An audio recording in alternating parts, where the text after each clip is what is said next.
Clothes are the ultimate form of visual communication. By looking at the way people dressed, we can learn not only about them as individuals, but about the society they lived in. I'm Amber Butchart, fashion historian, and in the words of Louis XIV, I believe that fashion is the mirror of history. The chemise à la reine, as the gown worn in this portrait became known, was a radical departure for Marie Antoinette and a complete contrast to the highly structured garments favoured by the rest of the court. When we think about 18th century women's clothing, we tend to think about court dress, very formal, very structured, the silks, the panniers, you know, the enormous shapes.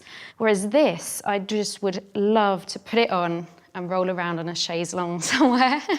It looks like it would feel luxurious and comfortable and soft and just amazing. And Spitalfields was transformed into a weaver town, with the Huguenot abilities superseding those of their English counterparts. Today, one man still uses the same techniques and tools. I went to meet him to find out more.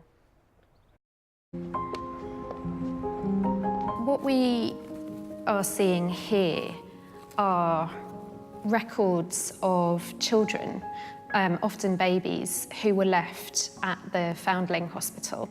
Much of the time when they were left, they would be accompanied by a textile token. This could be part of the mother's clothing or maybe a specific textile.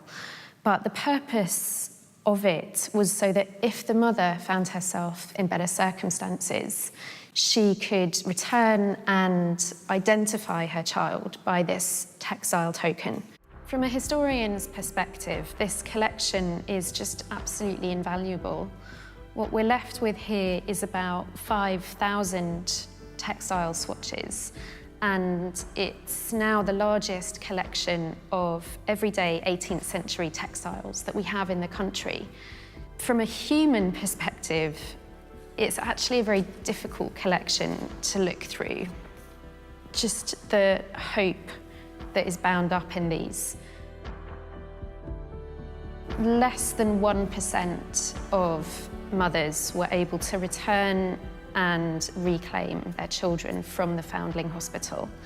But what we can see here is that so many of them really had the belief that they would be able to come back. S.I. Martin is an expert on Black British history, and I'm hoping he can tell me more about Dido's life at Kenwood. This is, you know, a far cry from the way that most people in Georgian Britain would have grown up. But I would imagine that for a black woman, it's especially unusual. There was something very particular about Dido's situation, though it wasn't unique. There were other black people, particularly people of mixed background, who had, similar to Dido's own parentage, one white male father and usually a black enslaved mother, who were lucky enough to enjoy some degree of the luxuries that Dido would have enjoyed. And she worked within the grounds as well, doesn't she, at the home? Was that usual? Yeah, work of the sort. Oh, look at that. That is amazing. That is so good. It just feels... And we expect men to be more built up around the shoulders than they were then. Yeah. And today, the whole point of tailoring, you know, Savile Row style tailoring, is to create that broad, sort of triangular torso that we associate with very manly men and sort of epitome of the sort of classical masculine ideal. Emphasise your hip area. No, no. It's all about narrow hips. Yeah. You seem quite comfortable there. Yeah, I think I would have been very comfortable there. I think I'd be comfortable wearing this today.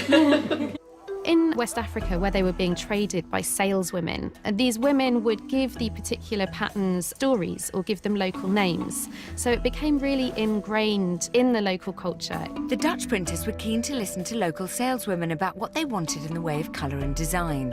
It became much more of a kind of two-way process, and you would start to see local stories, local myths, images of things with particular symbolic meaning becoming part of the pattern. So it really becomes an important communicative fabric. Well, English fashion at this time looked very different. As we can see over here, this is a very small version that we've got that might have fit a young Wolfgang, and it was much less decorative. And crucially, it's made of wool. Now, it's a lot more practical than silk. You can go riding in this, you can go walking, you can go hunting, and it really reflects the idea of the country estate. So whereas in France you have this very formal court culture built up around Versailles, in Britain it's much more about spending time at your country estate and the outdoor pursuits that go along with that. The 14th century French knight Boucicaut recorded his training regime, which included leaping onto a horse while wearing armour. Fortunately, Toby's not going to make me do that, but he is going to teach me the range of movements a knight would need to perfect. Can you raise the sword in the air to strike? That's pretty good. That's pretty good. Some armour won't let you move that much. Oh, really? That's a decent level of movement. Yeah. I've never felt less graceful, I'll be honest. You could get there. You could get there. Press the treadle right down to the floor. That's it. Oh, that's a good start. Let's try again. So down we go. There we go. Now we've opened the shed, and you've got to put the shuttle through from the right-hand side. That's it. Put it through there. Through to there. Yeah. Bring it right round, and there's our pick. And then lift this up. Put the shuttle through the shed. Oh my God, this is a lot more complicated It is. Yeah. I have to be a lot stronger and more dexterous than I was imagining.